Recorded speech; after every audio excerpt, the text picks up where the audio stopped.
Oui, bonjour, Paul.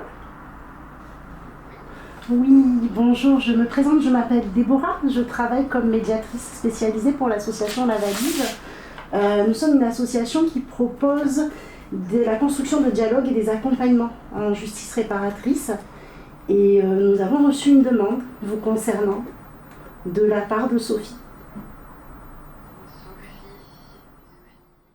Mais si tu lui dis, je veux que tu reconnaisses que c'est de l'inceste qui s'est passé quand j'étais petit, et que là il te dit, ah non mais pas du tout, c'était des jeux d'enfants, comment tu vas réagir? Qu'est-ce qui va se passer? Nous, on construit des dialogues en justice réparatrice et que la construction de ce dialogue, elle passe par des accompagnements individuels et du coup complètement confidentiels. Et vous n'hésitez pas à m'appeler s'il y a quoi que ce soit entre-temps.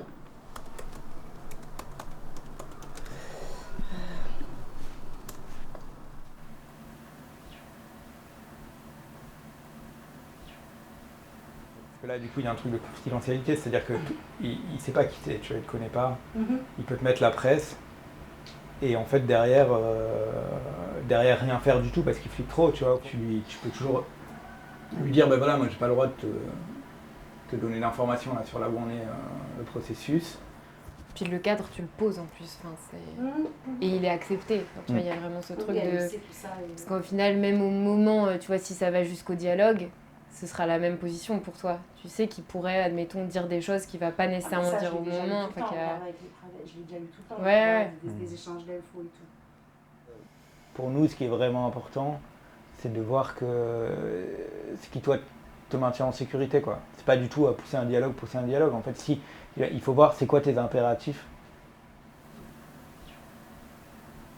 Disons qu'à minima, quand une personne nous contacte, c'est que elle a au moins l'intuition qu'elle voudrait parler avec une autre personne qui est concernée par ces violences. Donc, avec la personne qui les a commises, parfois avec un proche. Notamment suite à la période du mouvement MeToo, etc., où il y a un certain nombre d'attentes de justice spécifiques et extrajudiciaires qui se sont déclarées. La création de la valise, c'était un peu pour essayer de participer donc à répondre à ces attentes-là, de dialogue.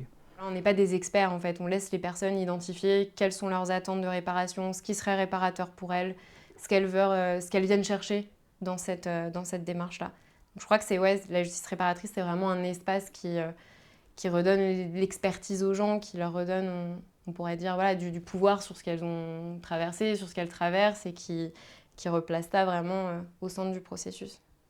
Le cadre qu'on propose est un cadre d'écoute où on dit vous allez pouvoir déposer les choses au rythme que vous voulez, de la manière que vous voulez, vous avez le droit de parler, de ne pas parler, etc. Et le temps, c'est pas nous on peut prendre autant de temps qu'on veut, tant qu'on est dans le cadre de la construction du dialogue, même si on n'y va pas. Et c'est possible à tout moment d'arrêter. Arriver à juger ce que nous, on est capable d'apporter là-dedans en termes de réparation, ça serait hyper présomptueux. Sur la question de la réparation, des torts, de tout ça, c'est des processus qui sont tellement complexes. Et nous, on est tellement peu de choses dans la vie d'une personne. Il y a vraiment en fait une pluralité de parcours.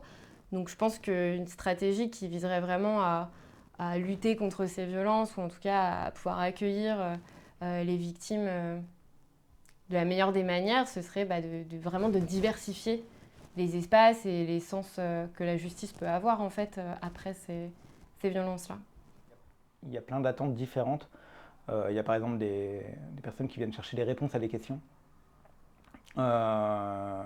que seule une autre personne peut leur amener, notamment, en tout cas par exemple des victimes d'agressions sexuelles, d'inceste, etc., qui cherchent des réponses à des questions qu'il n'y a que leurs agresseurs qui peuvent leur donner, parce que pendant ce moment-là, il n'y avait que cette personne-là qui était présente.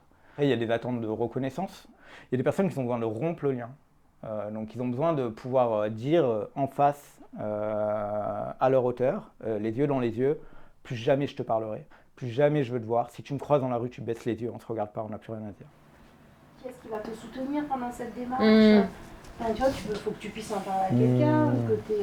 il me dit non. Qu'est-ce que l'autre il va vouloir? S'il vient dans cet accompagnement, il va venir pourquoi? Ça pourrait être quoi les différentes raisons? Il faut qu'on regarde ça ensemble. Ça va être quoi les différentes raisons pour lesquelles lui il pourrait venir dans l'accompagnement ou pas? Je vais marquer un petit peu. Et là, t'es fort, tu vas chercher les différents trucs et...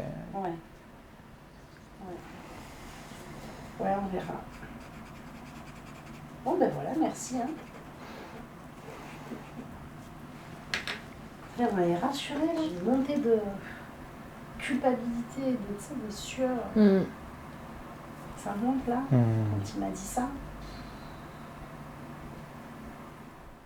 En fait, en réalité, je ne sais pas exactement comment ça m'affecte. Enfin, ça, c'est la première chose que ça m'affecte, c'est sûr. Il y a une charge émotionnelle. Déjà, tout le premier accueil, quand on accueille les personnes, toutes les discussions qu'on peut avoir entre nous aussi. C'est-à-dire que, en fait, c'est vrai que quotidiennement, on est plongé dans des histoires, dans des récits de violence. Ce qui est assez étonnant, c'est que en fait, c'est pas forcément ce à quoi on s'attend qui nous touche le plus. Des fois, c'est des tout petits détails en fait, qui sont assez insignifiants, mais en fait, c'est ça qui va nous percuter. En fait, ce que ça vient créer, c'est ce truc de... En fait, c'est partout, quoi. Il y a plein d'endroits où en fait, on est affecté et du coup, on va réagir de telle manière, on va vouloir surinvestir la situation.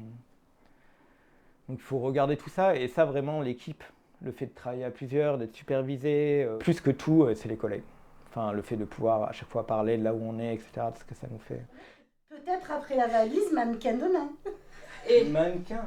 Mais oui, Mannequin demain. Oui, demain. Ah bah, avec gants, peut-être. Moufle. Mannequin mou. Non, mais mannequin demain. Adorer la valise. Puis tenez-nous au courant de ce que vous faites. Enfin, ouais, si on peut voir. Trop bien. Merci. Je savais que j'allais pas finir. Bon, au revoir. À demain. À demain.